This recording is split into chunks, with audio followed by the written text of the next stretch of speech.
I moved to South Korea for university when I turned 18. I'm now 21, and this happened over 2 years ago. Whilst there has definitely been unwanted attention from some guys in the past, most of them get the message that I'm not interested. This, however, was a little more unsettling. The university I go to has an institute for language, which is where all of my classes were at the time, and it's pretty common knowledge that most foreigners in this part of Korea would know of or study at this institute. It's not abnormal for me to receive random Facebook requests from guys wanting to learn English or make foreign friends, and most of the time I just ignore them unless we have a few mutual friends or I've met them before. I got a friend request from this guy named Nico, and we had quite a handful of mutual friends, and he'd messaged me too saying he was sorry for the randomness of the request, but he was just trying to make as many foreign friends as he could. I thought, what the heck, and I accepted and messaged him back saying it was no bother. From what I could tell by his Facebook photos, he was heavily pierced and tattooed and stated he was Japanese, but had studied in Canada and could speak good English, and also a foreigner studying at my university. After a few days, he'd messaged me again and I replied, and it was casual conversation, and he would often bring up maybe meeting for coffee or a movie, which I declined, until he started getting more aggressive for no reason. Every time I'd make a comment, he'd find some way to turn it into an argument, which grew tiring super fast, so I just ignored him. He'd often ask if I had a boyfriend, to which I'd reply no, and he'd bluntly say that we should be together. It was at this point where I decided I didn't really want anything to do with him, so I politely declined on the basis I didn't know him, we'd never meet, and we hadn't even known each other a week. He didn't take my refusal well, and began throwing insults at me based on my looks and saying overly graphic things that he'd do to me if he ever saw me. Apparently I was being stupid not to take him up on the offer, because I'd never do better than him and he'd make me see that. It creeped me out beyond belief, so I just blocked and deleted him on Facebook and tried to forget about it. I mentioned it to a friend of mine and she immediately knew exactly who I was talking about. Apparently I was not the first girl he added on Facebook and tried to bully into meeting him and being his girlfriend. After asking a few more of my friends who we'd had as mutual friends on Facebook, they'd all describe pretty similar situations involving this Nico. One girl even told me that she'd given him the benefit of the doubt and met with him, and it turned out that he didn't even go to our university, but actually lived over an hour away and would travel there daily, probably to watch and obsess over which girl he would find on Facebook next. He told her he was born in America and had never been to Japan, yet he told me he was Japanese and studied in Canada, so who knows how much of what he said to anyone was actually true. I felt a bit freaked out by this, but tried not to let it bother me. I'd never see him around and I'd blocked him, so I forgot about it. And that was until about a week or two later I received a message from him on Facebook on another account saying how he'd see me that day at school. This shook me up a bit, since I hadn't even considered that he might actually be watching me at school. I ignored the message and blocked the account. A few days later, I got numerous messages from different accounts claiming to be Nico's friends, saying how he had his account hacked and could I please unblock him so he could explain and we could talk it over. I ignored these messages too, but I kept receiving more, all of which I am pretty sure were just Nico himself trying to reach out to me to get my attention. The more I ignored him, the more violent and aggressive the messages became, and I could tell that most of the time when he said he'd seen me, he was lying. He'd say things like, "I saw you today at the library all day, you fucking slut. You're a fucking four-eyed slut who can't get laid," and other messages to that extent. I knew he was clutching at straws because I never used the school's library to study, and although I wear glasses, I never wear them in public. So I just kept blocking the accounts and tried not to let it bother me, figuring he was just some desperate idiot. I figured he'd get bored of me soon enough and let it go. Until one day after classes had finished and I was browsing the small convenience store in the building to grab a drink on my way home. I opened up the fridge to get a bottle of water when I closed the door. He was literally standing right beside me. He didn't say anything, he was just staring at me. I hadn't seen him in person before because I had never agreed to meet him, but I knew straight away it was him. And I freaked out. I dropped the bottle and I just left the store. I didn't walk home because I was afraid he'd follow me and find out where I lived. So I just went back into school and stayed around areas where there were lots of people until a friend of mine came to meet me. After that, I saw him a handful of times when I'd leave class. He'd just be standing there doing nothing in particular, watching people as they walked past, and he'd stare at me intently. I'd made sure to always be with friends when I went to and from class and didn't go anywhere alone for a while, but after a week or so the messages stopped and I didn't see him again. The last time I heard from him was a year ago when he messaged me on yet a new Facebook account asking if we could be friends again because he'd changed and it was all just a joke. Needless to say, I ignored the message, blocked the account, and will not be taking up his offer on being friends. I dated my last serious boyfriend for around 6 years, and throughout the whole of those 6 years, I always received pokes off of a fellow on Facebook. I didn't think too much of it, and we had like 30 friends in common, so I figured maybe I had met him somewhere along the way. Besides, he was muscly and quite attractive, so having the additional attention was fun, I guess. A couple of weeks after my ex and I split, he private messaged me asking me if we could meet. We chatted for a while and I eventually agreed to go for a meal with him. On first date terms, it was a pretty lovely one. Nice meal, walk under the stars, blah blah blah. After a few weeks of seeing him, I noticed little traits in his behavior that I found to be particularly strange. He would never let me in his house and would leave me standing outside. One day I stood outside of his house for 45 minutes at 10:30 p.m. as we had walked there. I didn't know where the hell I was, and he decided that I had given him the hump for no apparent reason. This is where I should have bailed out. The following Friday, I figured I would give him the benefit of the doubt and invited him round. He stayed for 9 days. I had to text a friend asking her to pick me up and not invite him just to get him out. I figured I would leave it now until he turned up on my doorstep the next day. I told him I wasn't very well and that I had a pretty serious urinary tract infection, which was met with a lot of accusations of cheating and even being a slag. This was the final straw, and I told him to leave and not to bother contacting me. Every day I received text after text, missed call after missed call. I blocked him on Facebook, so he messaged all of my friends begging them to convince me to take him back. Hell no. I figured that after some time he would back away. Things went quiet for about a week. It was bliss until I received a call off a number I didn't know. It was asking me who the man was who had just walked in front of my door. It was my father, by the way. This happened every time someone walked in front of my flat.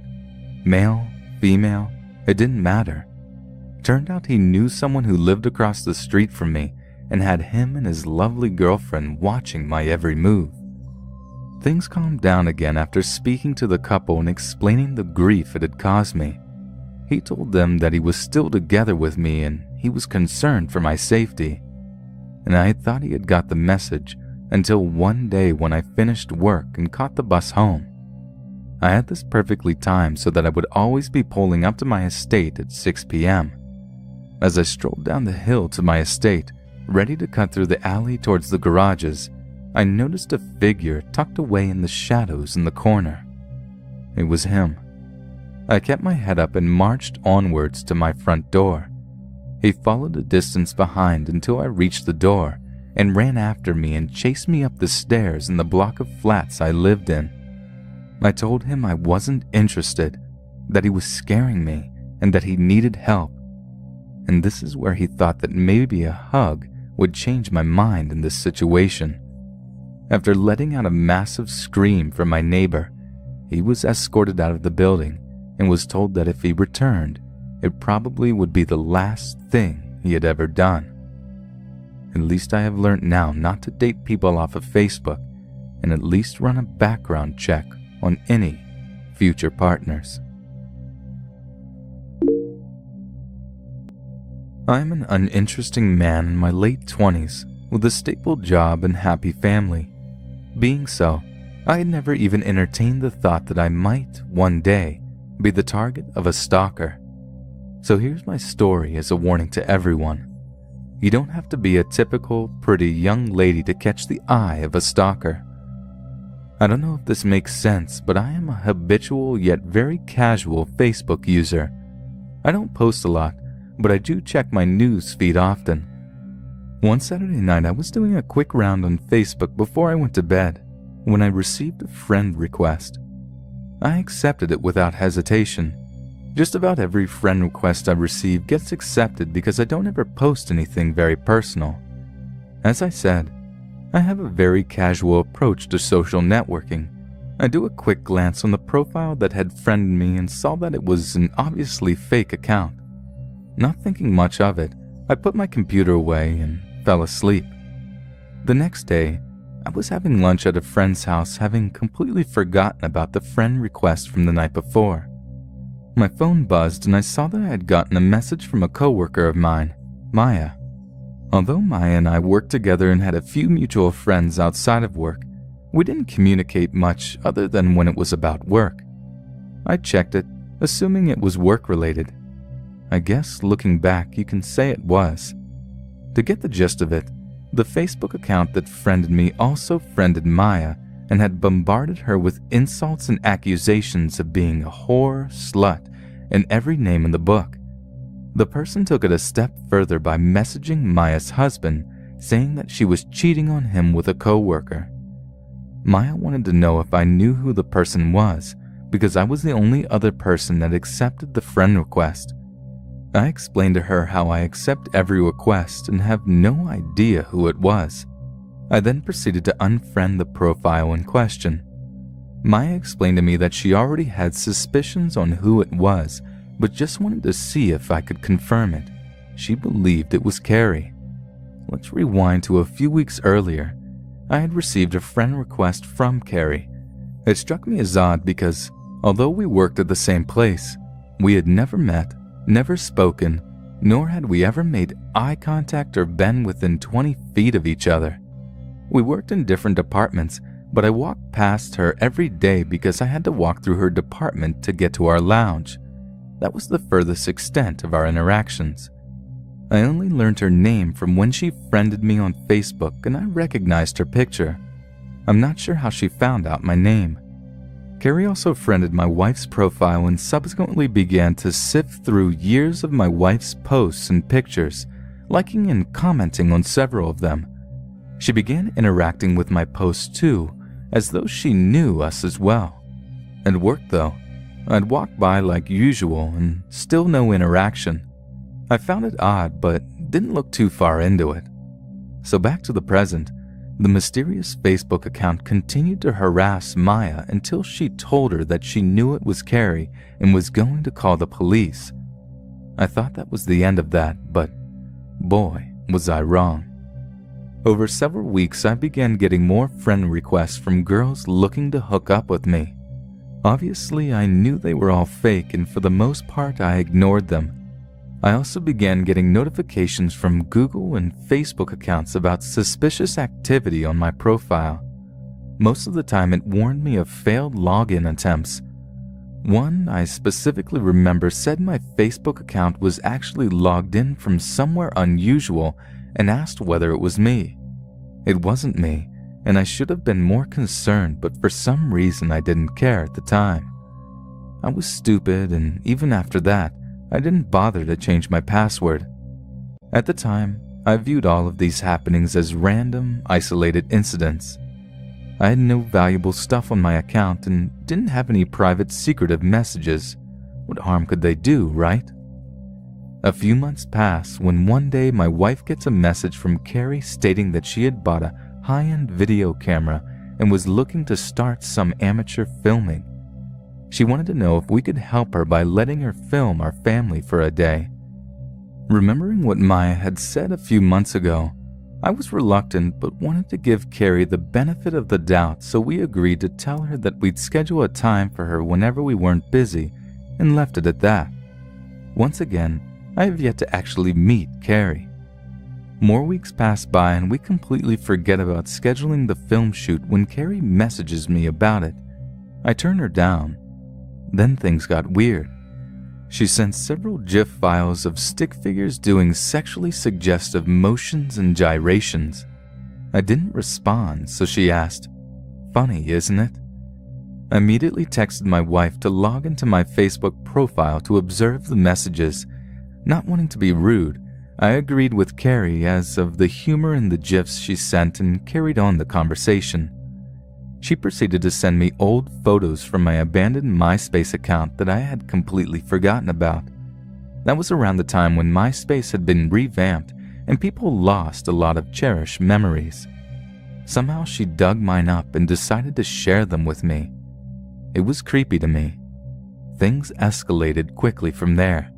She began talking about her body and how she wasn't attractive, trying to bait me into complimenting her looks. She was not beautiful, but she was an attractive person. I didn't bite though. Then she hit me with something out of the blue. She asked me about my penis, calling it my cock and suggesting that it was probably pretty big. I decided that was enough and stopped responding. Of course, my wife was reading the whole time and we were texting back and forth about how funny and weird this all was. I continued to go to work and still awkwardly never actually met Carrie. I especially didn't want to strike up any conversations after that.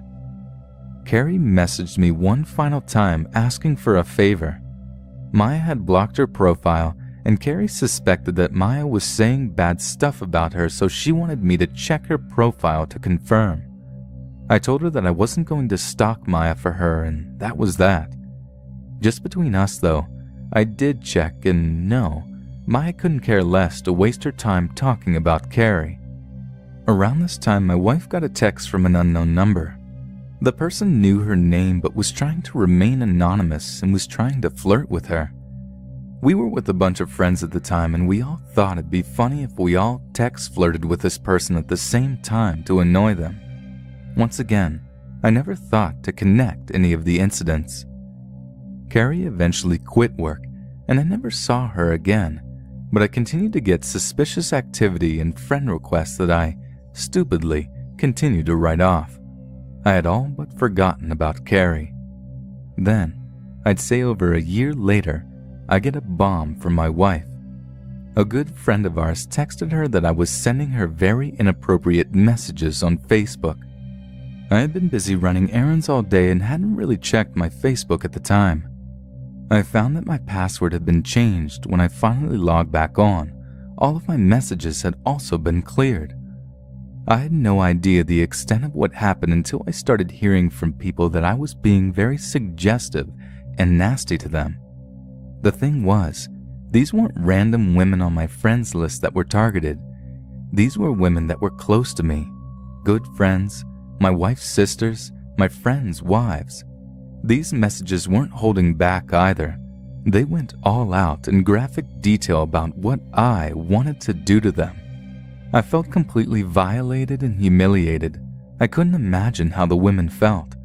My wife and I were really close to our families and friends, and every other week or so, all of our friends would get together and drink, BBQ, watch movies or sports and hang out.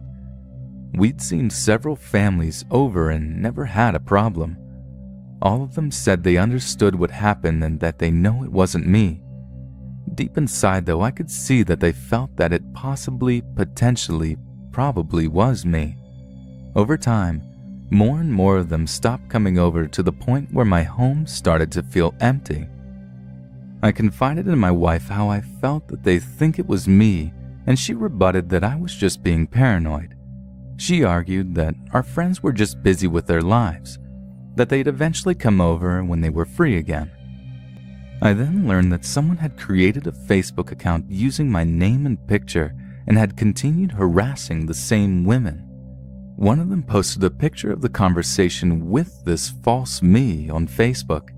She commented that it could really be me because that mystery person has used some words that I typically would. She also stated that the person knew my friends and family extensively. My heart instantly shattered reading that. I quit checking my Facebook for the longest time, and I guess I fell into a mild depression. I felt miserable.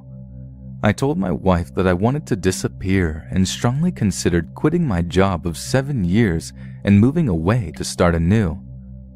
I now know that I was being quite irrational, and thankfully my wife stayed strong for me through it all. I felt like I needed to defend my honor and started gathering alibis of times, people, and places I was around during the time of many of those messages. My wife brutally told me that she couldn't believe I was weak enough to let a no-life dumbass on Facebook put me down and make me feel that way. Which is true. I am and always have been a very mentally strong person. I always look for the best in a bad situation, but for some reason this affected me differently. I can't explain why, but I felt extreme shame and guilt for something I didn't even do. Without my wife's support knocking me back to reality, I don't know what would have happened. We advised our friends just to ignore the person, and eventually everything stopped. From time to time, I still get a random friend request, but I don't accept them anymore. I don't have any proof that this was all the work of Carrie. It just all happened during a time when she injected herself into my life and eventually stopped after she left. My friends have started coming over again, but it hasn't felt the same ever since then. I don't know if it's them or just in my head. My wife and I came to the conclusion that Carrie reveled in the misery of others. After tormenting Maya, she moved on and targeted me, trying to ruin my marriage and distance me from friends for no other reason than the fact that she enjoyed doing so. I'm sure she hasn't stopped and only left me alone because she found a new victim to harass.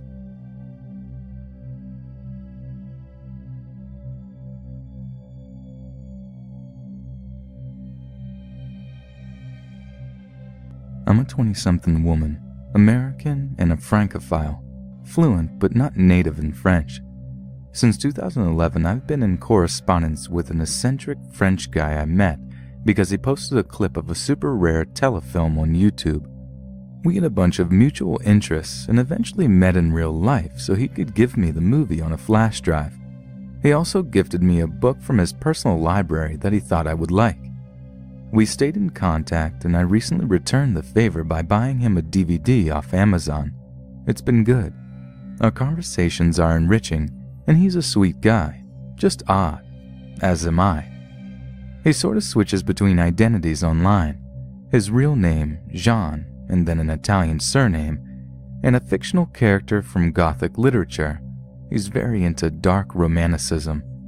I knew him on Facebook under the name of the character, and for a while that was his email address as well, although last summer he started using an address based off his real name, so it was kind of a mix of the two.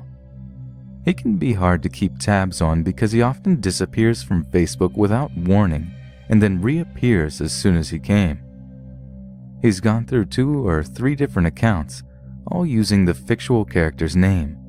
It wasn't a surprise when he vanished sometime last fall, and I just kept my eyes peeled for him. Occasionally I do a search, and one day I found an account with his real name, although not one with the fictional character. There was no face pic, but that was typical. Since he sometimes uses his real name online as well, I added that person, figuring if he wasn't the right person, he would just decline my request / send me a message asking how we knew each other. When he accepted my request without asking me who I was, I figured it was him. This seemed to be confirmed when I first started messaging him in late February. Between then and now, we've exchanged just over 900 messages. I started things where they had left off, saying how it was good to see him back. I had just been thinking of him. I was going to email him something, but now I could do it over Facebook chat, etc. He greeted me warmly, and then when I sent him a YouTube video I thought he'd like, he proceeded to discuss it with me. He was a little less articulate than I remembered, but not so much that it became noticeable, except in hindsight. I think the incoherence isn't quite as glaring to me in French as well, since it's not my native language. And he was odd, but that was normal. In April, he returned to Facebook under the fictional character's name. We added each other and started Facebook chatting. I would chat with the two accounts indiscriminately. They were never online at the same time, so I would just talk to whichever one was on. Again, I noticed that something was off with Jean. He would say things that didn't make sense and then refuse to explain when I said I was confused. He would use flirtatious terms of endearment, which made me uncomfortable. He made a lot of typos that made it hard to follow him too. It was only later that I noticed all the typos, all the cryptic statements and non sequiturs. All the flirtation happened when I was talking to Jean, and not when I was talking to the account with the name of the fictional character. Likewise, all the most legit stuff happened with the fictional character account, like me getting his address to send him the DVD. He was just straight up nicer on that account too. I had some unpleasant arguments with real name Jean and only him. I didn't notice that at the time though, because there otherwise seemed to be a continuity between the two accounts. We discussed the same topics on both, and while the speech patterns were somewhat different, like I said, more lucid and friendly on the fictional character account, there were also notable similarities. The same Italian expressions got used, for instance. Real name Jean called me Bella Ragazza, a flirtatious gesture that made me slightly uncomfortable. Fictional character Jean, while making fun of a Roberto Alagna album cover, called him Bel Oyomo. They both used the expression no problemo at various points. They both complained about the French far right. It seemed seamless, until it wasn't. On Saturday, I saw real name Jean online and started chatting with him, asking him if he heard about all the stuff that had happened that week in the US. When I brought up marriage equality, he became very homophobic, which surprised me because I had known him to be a decent guy. We'd argued about non-binary gender before, but straight up vicious homophobia, slurs, etc., and it came as a shock to me. I started to fight with him and he became very hostile, saying nonsensical and paranoid things like, "If I come to your city, you'll hide with your friends so as not to show your face at the supermarket," and telling me to stop talking to him. None of this made any sense to me given our 4-year history, his past affectionate behavior, etc., and I asked him, "So we're not friends anymore?" trying to figure out what the hell was going on. He responded that friendship means nothing on the internet, which I found bizarre because we met in real life in the summer of 2011 and had been planning to meet again last year, except that he had been out of town. A while later, I saw that fictional character Jean had liked and commented on one of my photos. Another thing I only realized in hindsight was that all the likes and comments were from fictional character Jean, not real name Jean. I went to Facebook chat. Only real name Jean was on. I asked him why he was liking my stuff when he told me to stop talking to him. Furious, he responded that he hadn't liked anything. "Where do you see my name?" I said. "Well, not your real name, fictional character." He said, "So?" and told me to fuck off. At this point, I was reeling in confusion. What the fuck was happening? Was he having a dissociative episode? I resolved to talk to real name Jean when he came online to see how he acted towards me, and if he was civil, to confront him with his behavior under his other account. He came on early in the morning, and I rushed to talk to him, both deeply unsettled and dying of curiosity. "Hi, can I talk to you? It's kind of urgent," I said. Him, "Urgent? Sure, what's up?" "So when I was talking to real name Jean, you're the only one I'm talking to, right?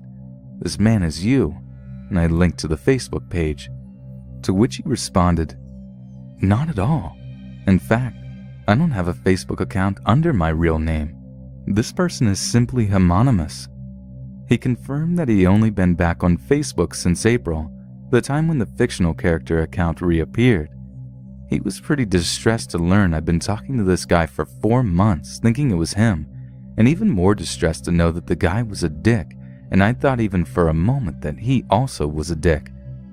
You're probably wondering how it took me so long to figure it out, and all I can say is that because I took for granted the real name Jean and fictional character Jean were the same person, it never even occurred to me that they might not be. Them being the same person was the null hypothesis, and the idea that they might not be, that real name Jean might be pretending, was so incredibly crackers that it never crossed my mind, not once. You're probably still wondering how I could simply have taken for granted that real name Jean was my friend when he gave so many hints that he wasn't. And I have to remind you the degree to which he simply went along with everything I said.